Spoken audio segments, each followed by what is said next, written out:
Good morning and welcome to Valley News Now. I'm Adam Shelf and I'm joined by the Mayor of Fargo, Tim Mahoney. Mr. Mayor, thank you so much for joining us in studio. Very welcome. Nice to be here. Well, it's great to have you in. We're talking about the year that was 2024, looking ahead to 2025, but we're also kind of talking about some of the growth over the last couple decades, and even since you entered as city commissioner, a lot to get into today. But first, tell us a little bit about yourself, besides the fact that you're very excited for the football game on Monday. As a Notre Dame graduate, I'm really excited about #1 game coming up. It'll be great. So I'm a general surgeon by trade, ran for city commission in 2005 in a special election, and then I was hooked. Went through the flood of 2009, and at that time really got attached to the public and what went on in our community. And then I've been on city government ever since 2005, basically. A lot of changes have happened in that time. I think we looked at population during 1990 was 74,000 people. We have now grown up to 133,000 people, which is almost an 80% increase in this community. And when we've seen our community grow from just kind of a small little town into a metro area, and then 250,000 people in our area right now. So it's a totally different group in what it's grown into. And although a lot of people like that small time feel, I mean, I love it when you go to a coffee shop and they'd say, hey, where are you from? Where'd you grow up? What happened? And people are still that friendly, trying to help out with a new person in the community. But yet we're a big town metro area that has entertainment, work, different things that people enjoy. Certainly, and it's just tremendous growth. We're going to dive a little bit more into that. I'm curious, so you started with city council in 2005. When did you move to Fargo, and what made you feel the call to become a public servant? So I came to Fargo in 1980 as a general surgeon, and basically Dakota Clinic was one of the clinics that they had at that time. I eventually joined that clinic, was part of that.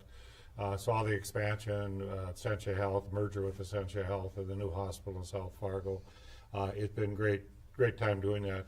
And then at that time, I was just looking around. I used to do a mission trip to Haiti for 1 week a year. And kind of like my wife chided me one day, and she said, you go there 1 week a year, can't you do something in Fargo? Okay. So I said, oh, okay. So a special election came up, and I knew the guy running, Brad Winmer was running. I knew him, and I said, well, I know Brad pretty well. I think I could do as well as him. And that was my first entrance into politics. Just my mantra was a leader who listens. I didn't know if I knew all the answers, but I just thought I could listen to people and try to figure out what the consensus was. And I oftentimes say that I lead for the silent majority. A lot of times they don't say anything to you if you're doing the right thing. They'll say a lot to you if you're not. Very good. Interesting to hear about that. Now we're talking about that growth. As you said, 80% increase. We're looking at the number from 1990, 74,195 residents. And then 2023, 133,188 residents. So that massive increase. And you guys also do a really nice job collaborating even across the state border with Moorhead, but it kind of seems to be a situation where you guys all do help each other out. What does that relationship with towns like West Fargo and Moorhead do, and how does that help everyone, really? Well, when I first came on the commission, there was a lot of parochialism. We kind of felt like, well, West Fargo, we're going to do our thing. Fargo, we're going to do our thing. Moorhead, whatever you do, you do. Whenever we had economic development or growth, you'd all fight for that to come into your community. And the real collaboration, like, was water. We looked at water one time, and West Fargo was going to build a water plant for $100 million. And I asked my engineers, hey, look at what would happen if we hooked them up to us. The cost of hooking them up was $3 million. So I went to the mayor and said, hey, you can build a plant or we can work together. Furness at the time was the mayor that started the growth of our water plant in 2006 and basically built our water plant out, and then we built our wastewater out. So we began to think, let's think regional, because in my mind is you could use our plant, we could charge for the services, don't have to add many more personnel in my plant, basically run the plant, but we get the increased revenue, the increased usage. So that's when we became, let's become a regional center. And that Fargo's always kind of tried to look at that. So the dispatch center is a great idea. Dispatch center is your 911 center. So when you call in there, it's Moorhead, Cass County, Clay County, it's all our areas together. Well, the collaboration of all of us working together is much cheaper. It costs you less money to do this, and we're all coordinated. If Moorhead needs help with police or fire, we're there. And if we need help with police or fire, they're here. So it makes Moorhead not have to have as big a police force because they can get the help from us. Us in turn, drug force, different units that we all use together, you collaborate, work together. Now, when we went to Washington for the diversion and tried to get money from the federal government, part of the reason they gave us that money is because we all worked together. They had not seen that in many communities. Many communities would kind of infight different elements. So that was one of the selling points in our community is, hey, you guys all work together and you try to do what's best. And ultimately, right, it keeps your costs down, your taxes down, keeps your infrastructure costs down if you can work together and share. And I've certainly seen even in emergency situations, a lot of times you'll see Moorhead, West Fargo, Cass County Sheriff, a lot of people kind of responding, and that seems like it's just a microcosm of the greater theme of those cities kind of all working for a common purpose. Because one of the things that is unique about Fargo is that it seems like that growth becomes contagious across the region. We're not just seeing growth in Fargo, but a lot of those surrounding areas as well. Yes, and that's what I kind of say now is it's not only the Fargo-Moorhead core area, but it's our bedroom communities. Castleton's taken off in some of its egg products and what's going on in their agriculture area. And you have Barnesville doing well. You have the different suburb, I call them bedroom communities. But somebody pointed it out to me the other day that we were looking at an open house in South Fargo, and he says it takes me 20 minutes to get to my workplace from here. I can live in Barnesville, it takes 20 minutes as well. So Tim, he says, I'm looking at competitively, price points, what the cost of the house or what it'll cost me long term. So we do now compete within the metro area of different areas of work experiences and commuting to work. And I think you've come from a bigger community. People commuting a half hour to an hour frequently to work. Absolutely. Happens all the time. Yeah. So a lot of times whenever I'm at meetings with other mayors and it's 15 minutes or 20 minutes to your workplace, they're like, oh my God, that's paradise. I don't have to drive a long day. Are there any challenges that come along with that growth? Because these are some obvious benefits, and it sounds like there's some great strategies within that. But what kind of challenges does that provide? So we just did our growth plan. We just completed our growth plan this year, which has been great. And what that growth plan will do with you is it'll kind of show you kind of where to put your neighborhoods, where to put commercial, what makes best use. So the idea is that if you live in your house and you need a loaf of bread or milk, you're close enough that you don't have to drive a long distance to get to that, and or you could get on a bike, and or you could walk to that location. So a lot of our growth pattern, what we look at, especially since we're limited by the diversion, is as we fill in the rest of the city, what's best practice, what's best neighborhood. Because when we're getting number one state of the nation now that's had an inflow of people is North Dakota. The governor commented one time that this is now the state that people are moving into because there's jobs, good economy, low cost of living. People are moving to the area. And the biggest city in the state of North Dakota that takes that growth is Fargo and the metro area. But we're finding all of us, Kindred benefits, Richland County benefits, different people are benefiting because the growth in the cities and the jobs are here, but yet people can be in smaller communities if they choose. Now, let's talk about some national recognition. We talked about some of the strategies you guys took with water. And I remember just being on a story earlier, I guess in the last 8 months or so, where second best tasting water in the nation. That's a nice little victory there, but it's just one of the things that Fargo's been nationally recognized for within that 2024 year. Yeah, I was very excited about that because actually when I travel, I always will ask for tap water when I'm at any restaurant just to taste the water. And you can perceivably tell the difference, I think, is when you taste our water. So we're People's Choice #2 in the nation, basically. And that's fantastic for if anybody wants to look at the red and what comes out of the red. It's pretty ugly Sure. as far as that water goes. We also ranked 40 in livability of top best 100 places to live. So that me tells livability is we're 40th. That's pretty good. I think that really helps. We're 7th best up-and-coming cities, according to Real Estate Data Company, and that's great to know if the real estate's market are really doing well. People think that's good. And then we're number 12th on the list of safest cities in America, Wallet Hub ranking. So we always try to have a safe community, and our community is really stacked the blue all the time. And so to me, the fact that we are ranked nationally as one of the safest cities really is helpful. Absolutely. Getting into some other achievements in 2024 and also touching on that collaboration piece, Fargo, West Fargo, and Moorhead Fire all working together for a world-class joint fire academy. Yeah, I'm really excited about that because if we cross correlate and have to help each other out with our fire departments, we have Moorhead, Fargo, and West Fargo all trained the same. So you could have any guy walking from the squad from West Fargo to Fargo and help us out, and they would know how people work and how they work together. I think that's a great area where you collaborate, you get a much better product for everybody. You have everybody kind of knows, okay, here's how we normally do it. When the battalion chief comes, incident commander is there, could take a fireman from Moorhead or West Fargo and say, okay, here's your assignment, here's what you need to do. And I just think that is one of the greatest things we've had. We also have a police academy that works really well. So it's really great that people can learn to work together and again, put the parochialism aside. If there's a Fargo fire, we're going to have West Fargo come and help us and get it out. And another thing, speaking of that kind of public safety piece, is reviving the traffic safety team. We talked about that recently with a few members of the Fargo Police Department. But tell us how that came to be such a priority. I remember even just hearing some of those loud mufflers myself and being frustrated. And I got to say that I'm not hearing them as much since the city kind of intervened.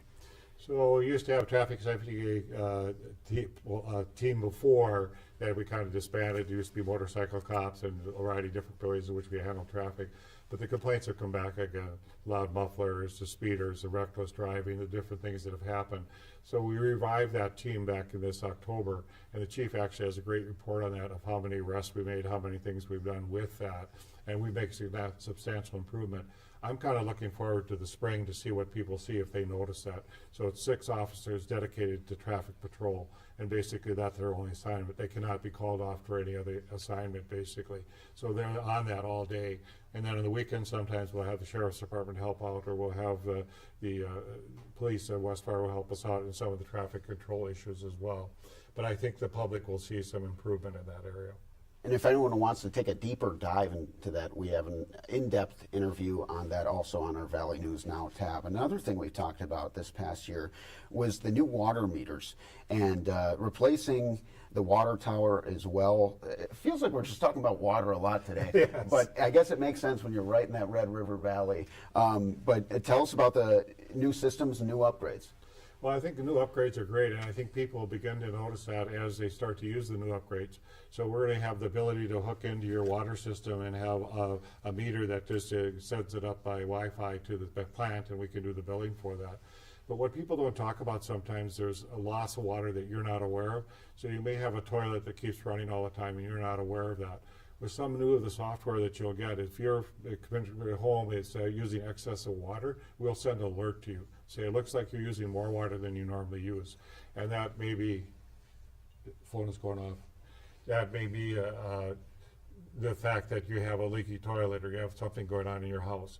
The other thing is then I don't have to send water meter people out in the neighborhoods checking on the rate, how much water that you've used, and the ability for us to figure out what your bill is going to be and what's going to happen. I'm very excited about that because it's going to upgrade everybody throughout the community. The other part of that is that you also can kind of look at your usage. Let's say you want to say, I want to see if I can be a little bit better about my management of water this year. Maybe not water the lawn as much, make some changes or do some different elements. And I think what you'll find in many of those areas is that people actually will have some better ways of watching what their own house is doing in their water management. In most big systems, 5 to 10% of your water waste is just from people that are unaware that there's something running or something going on. Now, the old water tower, it was iconic, but it was very old. We got a new one coming in hot here. Tell us about that. So we looked at our 3 water towers, and I give credit to our water team on this one, is they said, hey, we can replace 3 old water towers with a 2.5 million gallon water tower. And that's where the state of the art is going. And what that does, well, a lot of people, when you get water pressure, you have to have a certain amount of volume of water that stays around there that can be utilized. And these big towers then could take the place of 3. So we went to the state, we got a loan from the state, and we worked together we get rid of our 3 old water towers and just place 1 large water tower. And also we put some painting on it so you can clearly see we got something new going on in Fargo. But it's been fantastic because the efficiency that we have for our water system, infrastructure, how it manages your water pressure is fantastic. I think everybody should be real excited about that. And then we have the NPSC Avenue. So we're kind of working on a multi-year reconstruction of some of that downtown corridor. Tell us about that. So right behind the old Broadway where people are there's a parking lot that we used to own, city owned part of it, private owned another part of it. We're going to put in their apartments, a garage, and then the FM theater as well. We think that combination will really be fantastic, in which you have an area in which young children and people are part of the theater, in and out, have a place to park. You'll have apartments so that people can stay, and it'll regenerate the south side of Broadway. Basically, NP Avenue at the same time needs to be reconstructed. We're going to reconstruct that with mind of bicycle and walkable to make that area as well a very pedestrian-friendly area that people will enjoy. Excellent. Moving right along here, a lot of major road work was completed, and people hate road work, but they also love road work. But how do you kind of navigate that, just as a mayor, when you got to kind of be like, hey, this is going to be a pain in the neck for a while, but trust me, we're going to need it. Well, I don't know, a lot of people know that our capital improvement projects are over $80 million a year. So $80 million goes into your roadways all the time, and we're trying to fix that up. All of us are really happy because 52nd Avenue finally got done, and it connects now over to Horace, and I think people are really excited about that. We're doing some rehab at 45th, and 32nd we did some as well. But the other areas we're moving into is the neighborhood. So we do a lot of rehab in our older neighborhoods as well with the Prairie Dog funds.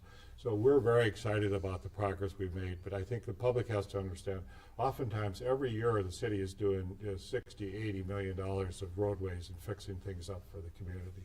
And as far as public art, cultural projects, I can always think of the Bob Dylan mural. Yes. Super cool, kind of iconic part of downtown.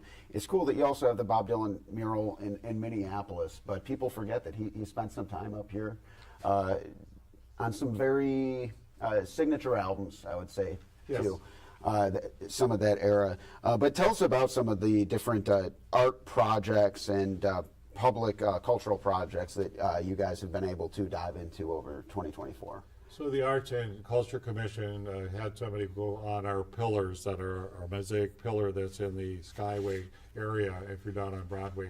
And you'll see that it has the seasons of the year on it. It's a very nice mural that was done, or mosaic that was done. And they are going to do that in another site as well to do that. So you'll see us enhancing the art in the downtown area, as well as we do the Bat Bus Art Contest. And it was delightful. A young lady won that contest, a young girl that won it. And her painting was simplistic, but it was very nice. It included the zoo, and it just was one of those things that you say, this is a great idea, but it pushes us to be ecologically minded. It was a good job. Moving into some more stuff with downtown, one of the concerns among the community times has been safety. Tell me about the approach that the city is taking to address that. So what we do, our SRO officers oftentimes will work the downtown beat in the summertime, so they normally would be in the schools, and when school's out, they can work the beat. The other issue is that we have a harm reduction team as well. So we have a mobile unit that has about 250 calls a month, and what they do is they drive up and down the streets, and they're helpful if there's any people that are misbehaving, maybe need to be placed in different areas or brought off the downtown grid and taken to mental health illness areas, or if they're addiction issues, or even if it's a mental health crisis, what can we do for that? So we do a combination of the harm reduction people and the police force working together in harmony. We work with the downtown business partners as well. So what we try to do is make it feel that you're safe. And you know, a lot of times it feels like a small town when you're downtown. You go down and have coffee. There's multiple bars, multiple entertainment areas. People want to feel comfortable when they do that. We have a lot of shopping downtown. Our local merchants do a great job. I said when an ice cream shop came downtown, that's a sign we got family coming downtown, things are happening. So we very much want our downtown. It's a jewel of North Dakota, and it's a place that we want people to want to go down and be part of. We feel that that's happening. Absolutely, and just I've attended many of those, like farmers markets, things like that. There's a lot downtown. You have Island Park right there, so there's kind of a great place where you can kind of enjoy some of the nature, but you can also enjoy some of the shopping. So it's And very Island fun Park little is area. going to get its pool done, so that's going to be done next summer. So we Okay. anticipate at least 130,000 visitors will be coming down to see that because it's got a new enhancement of a slide that's going to be part of it. So it's really be different than before. Oh, we can't wait to see that. Another big focus for the city has been the FM Coalition to End Homelessness. You mentioned the Engagement Center. Tell me about the city's supportive role in helping what's really just Fargo's piece in a national situation that is homelessness. So what we've done there is the FM Coalition to End Homelessness has stepped up with United Way, and they're going to take a lead and try to get in people to housing. City of Fargo then can back down a little bit from that, be supportive in nature, and they can take the lead in that area. Oftentimes we have over 1,000 people homeless in Fargo, and if you can get some of those people into homes, apartments, something in the community, that helps out a lot. We feel this new type of improvement will help us out. The other thing we're looking at the engagement center, can we have a service center somewhere close to the downtown, but a little bit off the downtown grid, and see if we can do a better way of coalescing and having all the services work together. So psych services, medical services, addiction services, job services, have all those in one coalesced in one area, that people who need help can get the help they need. Seems like a big theme has just been kind of working together, finding the different channels that can work together and finding effective strategies to provide a path for them to do so. That's a great analysis of that, because it's a problem throughout the state and the nation where we have difficulties out the nation of what do you do with this population. And I think Fargo is just trying to look at what's best practices and what would be the best way to manage that. I think we're coming to that. Very good. Now, in August, Fargo City Commissioners approved Fargo Growth Plan 2024. Tell us about that. So from the growth plan, we went into the community and asked the people and our neighbors to say, what do we want in our community and how do we want it to grow?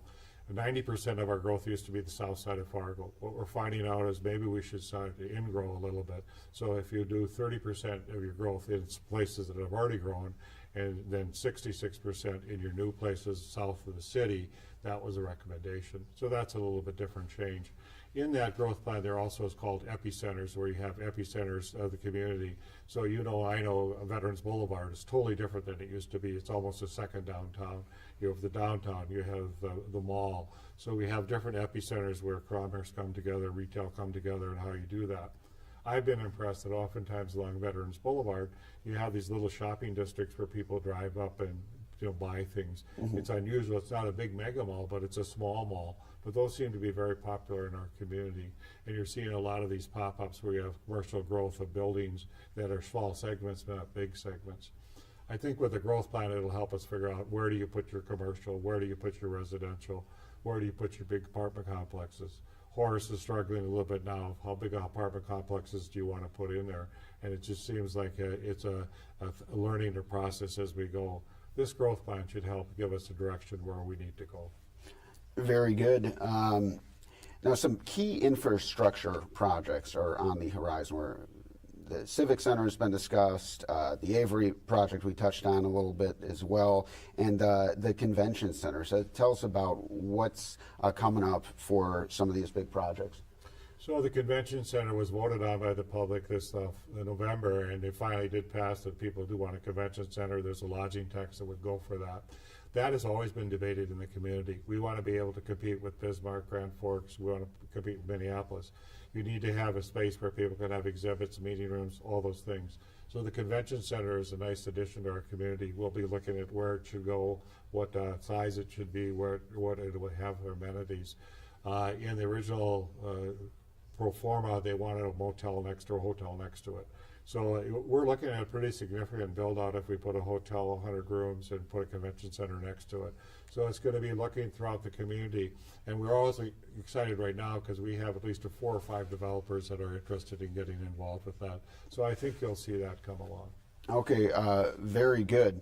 And regional competitiveness. So you guys have made a lot of efforts to stay competitive with some of the bigger cities throughout the region, whether it be Sioux Falls, Minneapolis, even Winnipeg. How do you approach that?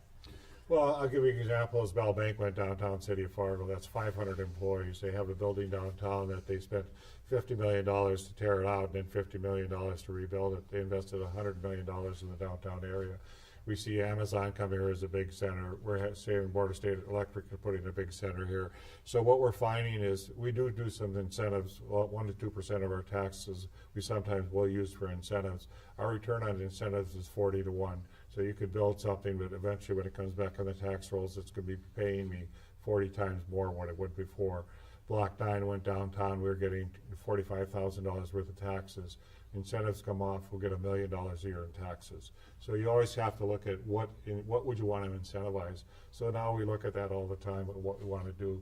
Devron came in, they started small, they kept growing, and we watched them grow tremendously. And again, the tax base, the people they bring in, the amount of employees they bring in, it helps the whole community. We see us as being very competitive. When Amazon came in, I didn't need to give them any tax breaks. I just needed to be able to have them build as quickly as possible for their fulfillment center.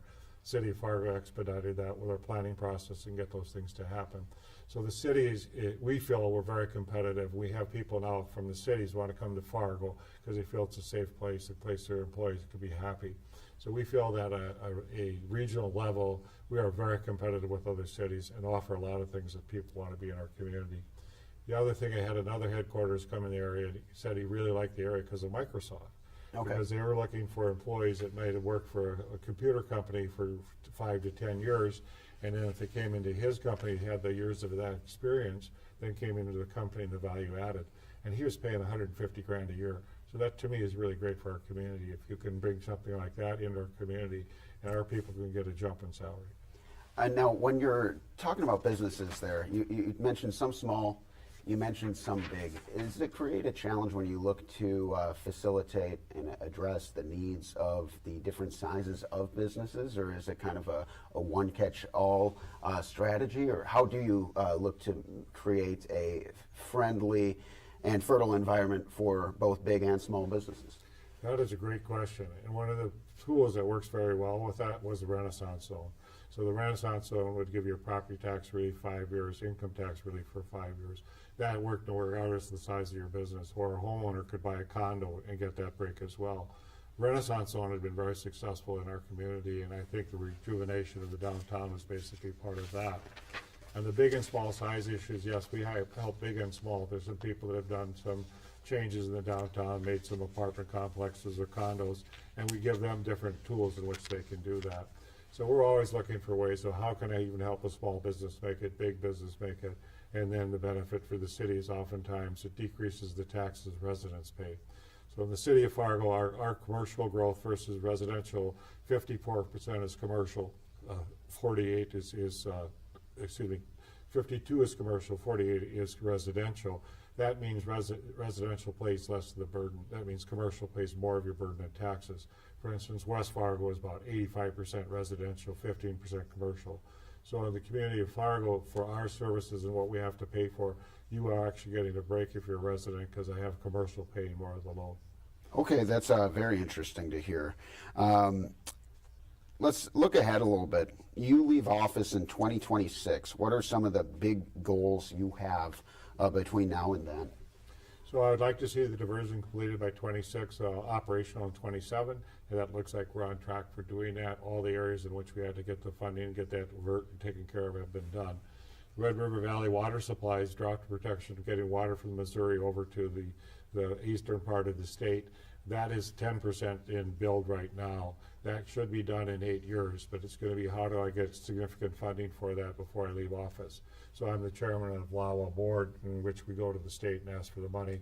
This year we're asking for $221 million from the legislative body. We're also looking at can we bond it or do something different with that.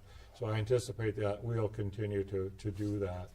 And then my third item is infrastructure improvement, major roadways. We need an interchange at 64th Avenue. We really would like to get that done sooner than 28. That's when it's assigned now. If we can get that done, our traffic at 52nd is immense right now. If I can get 64th done sooner, that would be helpful to all of us. And 12th Avenue Bridge, basically I would like to replace that bridge with a bridge that we could utilize in a flood Right now, it goes out at 24 feet if we have a flood, and it just goes out all the time in the spring. Well, if we have a flood that's built so it can sustain and be with our diversion project, we could put another build there, then north siders are protected during a flood, can go back and forth. Very good. Now, we've talked so much about the kind of growth and progress that has been made throughout this kind of era of that 80% growth. What's it been like for you, even your time before as mayor, to just kind of see this city grow and then help to guide that growth as mayor? Well, it's a fantastic community to be in, because what I say is the city helps us in its growth and what happens. There's an inherent, what I would call energy in my entrepreneur community. So in my young people, oftentimes they'll reach out and try to help other people work. When we used to do the Million Cups, oftentimes the question at the end would be, how can I help you be successful in our community? And people would reach out and help that person do that. I think what I find in our community, which I find is just wonderful, is people do want each other to be successful. They want you to somehow thrive in this environment, and I think that's what makes us so special. I combine that with the friendliness that people have, and we still have some of that friendliness. We're not put off, and you walk down the street, oftentimes you'll say hi to people or wave to people, and you'll get a good response back. And I think the strength of our community is the ability to know that competition is good. We like to have competition, and we'll thrive as we all grow together. And one of the things that we've touched on so much today is collaboration. How important is that collaboration, not just from the city, but the citizens and really everyone involved? How can we work together to make Fargo a better place and continue to see the positives that we are seeing? By everybody kind of being patient with each other. So when we had a flood fight at 209, what you saw is the whole community reached out and helped and did that. The only reason the community won the 209 flood fight was the people. The people were able to successfully do that. The thing that will stand us as a community different than any other community, if we stand together and work together to make a great place. We all have a part of the city being a great city. So to me, as much as people have ownership that, yep, I want Fargo to be a place that people love and want to be part of, we all have a little role in that. And right now I find most people take pride in the city and want that to happen. You know, as a Notre Damer, I want them to be #1 this next Monday, and we all take a little pride. Some of us are kind of subway Notre Damers, basically.